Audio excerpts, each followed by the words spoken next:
నమస్తే, welcome to బెల్డేవి voice of voiceless. Miryalaguda మున్సిపాలిటీలో భారీ కుంభకోణం. గుడిలోని లింగాన్ని మింగిన వైన్యం వెలుగు చూసినటువంటి అంశం మిర్యాలగూడ మున్సిపాలిటీలో చోటు చేసుకుంది. చెట్లు నాటకుండానే లక్షల రూపాయల బిల్లు చేసిన అధికారులు ఎవరు? వారి వెనకున్నటువంటి నేతలు ఎవరు? మిర్యాలగూడ బైపాస్లో చెట్లను నాటడానికి 70 లక్షల రూపాయల ప్రతిపాదన ఉన్నటువంటి పాత కాంట్రాక్టు పైనే నూతనంగా మరి ఎన్ని లక్షల రూపాయలు డ్రా చేశారు? ఇప్పటికి ఆ చెక్కులు డ్రా అయ్యాయా లేక ఏ కాంట్రాక్టర్కి ఇచ్చారు అనేవి ఇప్పుడు మిర్యాలగూడ పట్టణంలో రోజు చర్చలుగా సాగుతున్నటువంటి అంశం.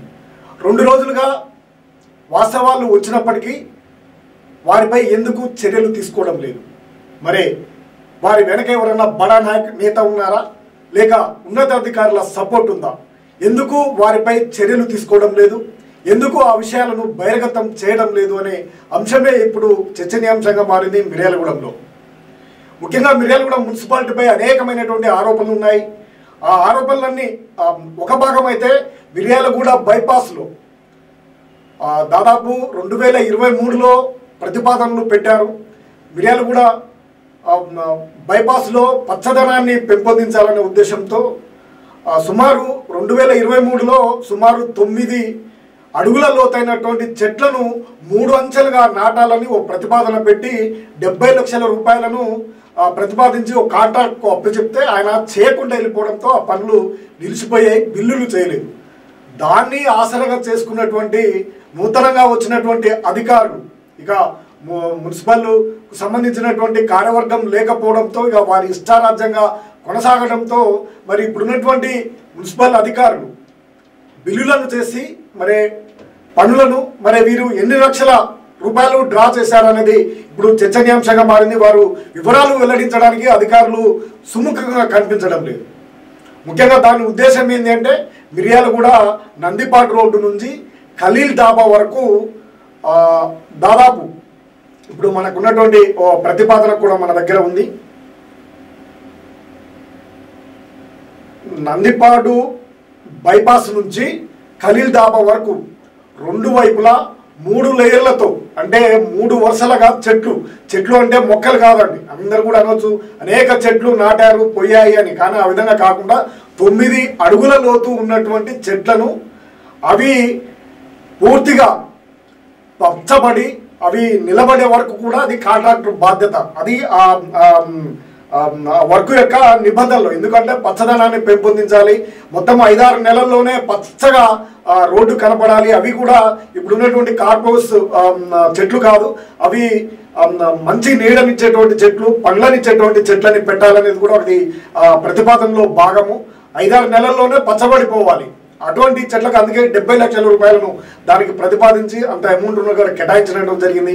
అటువంటి వర్కుని ఇప్పుడున్నటువంటి అధికారులు ఎక్కడ కూడా చెట్లు కూడా నాటలేదు. మీరు ఇప్పుడు అందరు కూడా చూస్తుంటారు, మిర్యాలగూడకు సంబంధించినటువంటి వారు మిర్యాలగూడ ప్రాంతానికి రోజు ఆ బైపాస్లో తిరుగుతుంటారు. ఎవరికి ఎక్కడ కూడా ఒక చెట్టు నాటినటువంటి పరిస్థితి అయితే లేదు. గుంతలు మాత్రమే తీశామని అధికారులు చెప్తా ఉన్నారు, కానీ ఆ గుంతలు కూడా కనిపించడం లేదు. ఇప్పుడు నేను ఆ రోడ్లోనే వచ్చినటువంటి పక్క సైడ్లో ఉన్నటువంటి వాటిని మీకు లైవ్లో చూపిస్తాను. నేను అక్కడి నుండి వీడియో తీసుకొని కూడా రావడం జరిగింది. ఎందుకంటే రాష్ట్ర వ్యాప్తంగా కూడా అందరికీ చూడాలి ఈ వీడియోలు, కాబట్టి ఆ వీడియోలను ఒకసారి చూద్దాం.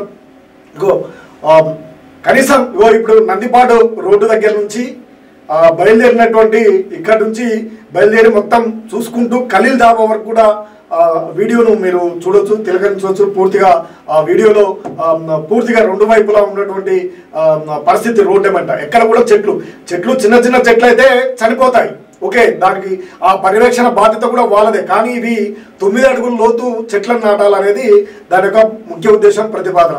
ఇప్పుడు అధికారులు దాన్ని మసిపూసి మారడికాయ చేసే ప్రయత్నం చేస్తున్నట్టు కనిపిస్తూ ఉంది.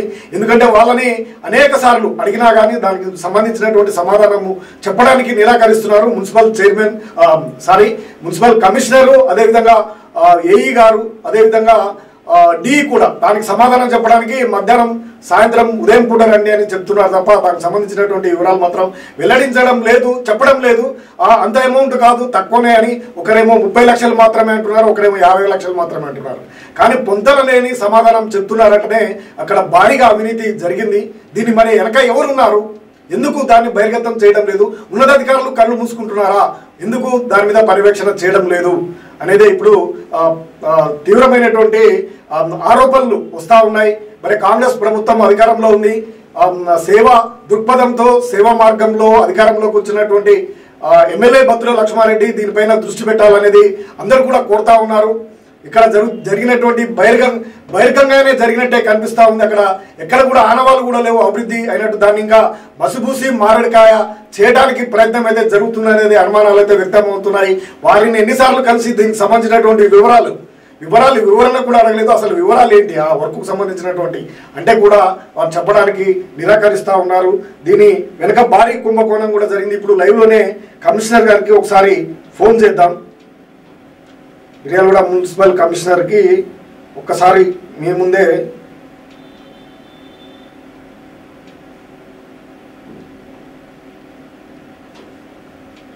ఒకసారి ఫోన్ చేస్తే కూడా ఏం సమాధానం చెప్తారో చూద్దాం.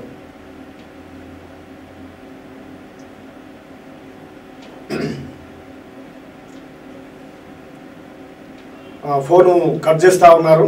అంటే ఫోను మాట్లాడడానికి కూడా అంటే ఎంత అవినీతి జరిగిందో మనకు స్పష్టంగా అర్థమవుతూనే ఉంది. వివరణ ఇవ్వరు, కనీసము ఆ వివరాలు ఏంటి, ఎన్ని రూపాయల చెక్కులు దాయాయంటే కూడా చెప్పడానికి నిరాకరిస్తూ ఉన్నారు, కట్ చేస్తూ ఉన్నారు ఫోను. మళ్ళీ ఒకసారి ప్రయత్నం చేద్దాం. వంతన లేని సమాధానాలు చెప్తా ఉన్నారు. సార్ నమస్తే అండి. నమస్తే సార్. సార్ నేను బెల్ టీవీ వెంకటేశ్వర్లు మాట్లాడుతున్నా సార్. అదే లైవ్ లో ఉన్నాము. అదే చెప్పండి సార్, అసలు బైపాస్ రూట్ లో ఉన్నటువంటి చెట్లకు సంబంధించినటువంటి అంశం ఏంటి సార్, అది వివరాలు చెప్పరా? ఎన్ని లక్షలు?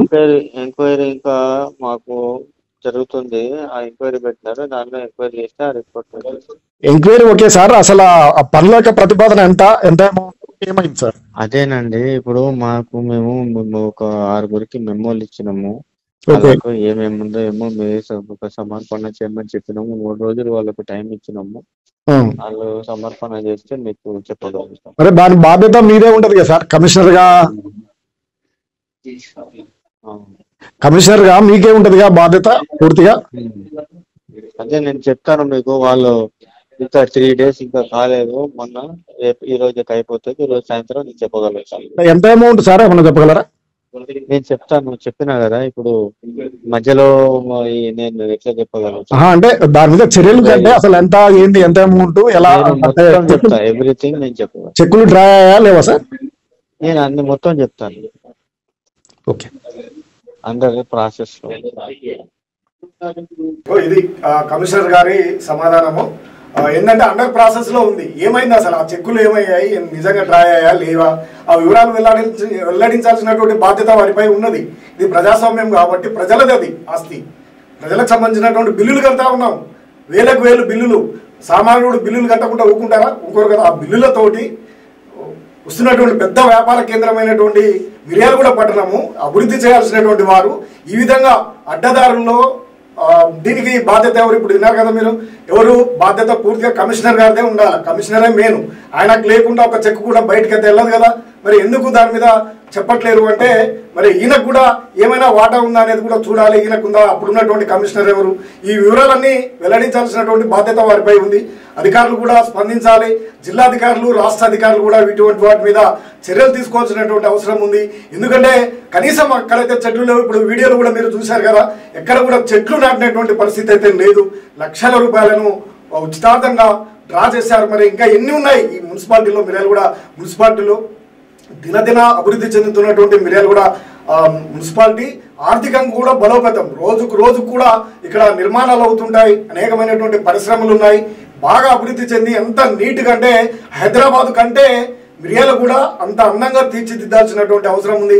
కానీ ఎక్కడి అవినీతి అక్కడే జరుగుతూ ఉంది. మిర్యాల కూడా మున్సిపాలిటీలో అనేకమైనటువంటి డ్రాల వల్ల చలాన్లతోటే డ్రా చేస్తున్నారనే ఆరోపణలు కూడా ఉన్నాయి. నీటి సరఫరాలో కూడా తీవ్రమైనటువంటి ఇబ్బందులు, అనేకమైనటువంటి ఖర్చులు, పెట్రోల్కి సంబంధించి డీజిల్కు మోటార్లు అక్కడ ఎక్కడ నడపకున్నా కానీ ఇక్కడ మిర్యాలగూడలో అధికారులు అనే వాళ్ళు అసలు పనే చేయడం లేదు. ఇక్కడ మిర్యాలగూడలో పనిచేసేదంతా కూడా కార్మికులు మాత్రమే ఈ మిర్యాలగూడాన్ని శుభ్రంగా ఉంచుతున్నారు. పొద్దున్న లేస్తే తెల్లారుజామున 4 గంటలకే రోడ్ల మీదకి వచ్చి ఉడుస్తూ ఉన్నారు కార్మికులు తప్ప అధికారులు పని చేయకుండా. బిల్లులను ఏ విధంగా మాఫీ చేసుకోవాలి, ఏ విధంగా లూటీ చేయాలి మిర్యాలగూడని అధికారులు చూస్తూ ఉన్నారు. వారికి మరే నేతలు కూడా ఒత్తాసు పలుకుతున్నట్టు కనిపిస్తూ ఉంది. నేతలు వారి మీద ప్రజలు ఎన్నుకున్నటువంటి నేతలు వాటి మీద నిఘా పెట్టాల్సినటువంటి అవసరం ఉంది. వారి మీద చర్యలు తీసుకోవాల్సినటువంటి అవసరం అయితే కనిపిస్తూ ఉంది. ఈ అవినీతిలో మరే వారి వాటా కూడా లేకుంటే మాత్రం అధికారులపై చర్యలు తీసుకోవాలి ఖచ్చితంగా. లేదంటే ప్రజలంతా కూడా అనుమానించే అవకాశాలు కూడా ఉంటాయి. కాబట్టి నేతలు, అధికార పార్టీకి సంబంధించినటువంటి నేతలు వెంటనే స్పందించి ఈ అధికారులపై, ఇందుకు బాధ్యులైనటువంటి వారిపై చట్టపరమైనటువంటి చర్యలు తీసుకోవాలి. ఇక్కడ మరొకరు కూడా చేయకుండా చూడాలి. ఇంకా ఎన్నెన్ని అవినీతి కార్యక్రమాలకు వీళ్ళు పాల్పడుతున్నారో చెప్పాలి, చూడాలి. వారి మీద నిఘాను ఉంచి ప్రతి అంశంలో కూడా రివ్యూను చేయాల్సినటువంటి అవసరం ఉంది. ఇప్పుడు కొత్తగా మరి జేసీ గారు ఇప్పుడు ఇన్ఛార్జిగా తీసుకున్నారు కాబట్టి దాన్ని పకడ్బందీగా మిర్యాలగూడ మున్సిపాలిటీని, మిర్యాలగూడ అభివృద్ధిని చేయాల్సినటువంటి అవసరం అయితే ఉంది. ఇప్పుడు పాలక మండలి కూడా లేదు కాబట్టి జేసీ గారిది పూర్తి బాధ్యత. మిర్యాలగూడ పట్టణాన్ని ఒక సుందర పట్టణంగా తీర్చిదిద్దాలి. అందుకు ఆదాయ వనరులు కూడా ఉన్నాయి, మీకు అందరికీ తెలియనిది కాదు. ఆ ఆదాయ వనరులతో అభివృద్ధిలోకి తీసుకొని దీన్ని సుందరమైనటువంటి నగరంగా తీర్చిదిద్దాల్సినటువంటి అవసరం ఉంది.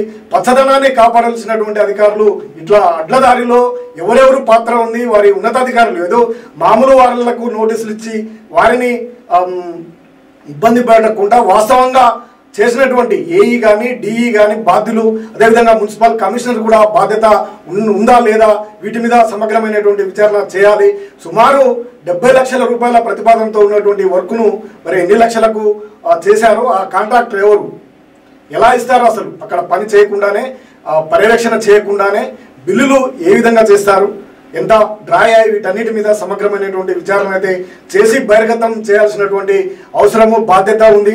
అధికారులు ఎవరు కూడా పొందలేని సమాధానం ఎంక్వైరీలో ఉంది కాబట్టి చెప్పమంటున్నారు. కానీ ఎంతవరకు ఏందని చెప్పాల్సినటువంటి బాధ్యత అయితే అధికారులపై ఉంది అనేది కూడా చెప్పొచ్చు. మరి ఇప్పుడు మాత్రం బెల్ టీవీ మాత్రం ఈ అవినీతి అధికారుల అంతం పట్టే వరకు వెంటాడుతూనే ఉంటుంది. వారి యొక్క అవినీతిని కక్కించే విధంగా కూడా ప్రయత్నం చేస్తూ ఉంది. అందుకు మిర్యాలగూడ పట్టణ ప్రజలందరూ కూడా సహకరించాలి. అవినీతి ఎక్కడ జరిగినా, ఎటువంటి చర్యలు జరిగినప్పటికీ మీకు అన్యాయం జరిగితే బెల్ టీవీకి సమాచారం ఇవ్వండి. తప్పకుండా ప్రభుత్వం దృష్టికి తీసుకెళ్తా ఉంది, ఉన్నతాధికారుల దృష్టికి తీసుకెళ్లి మీ సమస్యల పరిష్కారం, అవినీతి అధికారుల భరతం పట్టేందుకు కృషి చేస్తుంది. బెల్ టీవీ ఎప్పుడు కూడా ప్రజల పక్షానే నిత్యము ఉంటుంది. అందుకు అందరూ కూడా సహకరించాలి, ముందుకు తీసుకుపోవాలి. ఈ అవినీతి అధికారుల చదలు పట్టాలి. ఇంకా ఈ అంశానికి సంబంధించినటువంటి ఇంకా అప్డేట్స్ కూడా ఉన్నాయి. ఇంకా ముందు ఇంకా కూడా ఇస్తాను దీనికి సంబంధించినటువంటిది. ఇప్పుడైతే చూసినాం కదా, అసలు చెట్లే లేకుండా మరి ఏ విధంగా డ్రా చేశారా లేదా, మరి ఆ చెక్కులను చెల్లకుండా చేయాలనే ప్రయత్నం కూడా చేస్తున్నట్లు ప్రచారం జరుగుతుంది. మరి అది వాస్తవ కాదా కూడా చూడాలి. ఉన్నతాధికారులు మాత్రం స్పందించాలి. రాష్ట్ర స్థాయి అధికారులు, మున్సిపల్ అధికారులు, అదేవిధంగా జిల్లా కలెక్టర్ కూడా స్పందించి దీని మీద పూర్తిగా ఎంక్వైరీని చేయాల్సినటువంటి అవసరం అయితే స్పష్టంగా ఉంది. మరిన్ని అప్డేట్ కోసం చూస్తూనే ఉండండి bell TV, voice of voiceless. నమస్తే.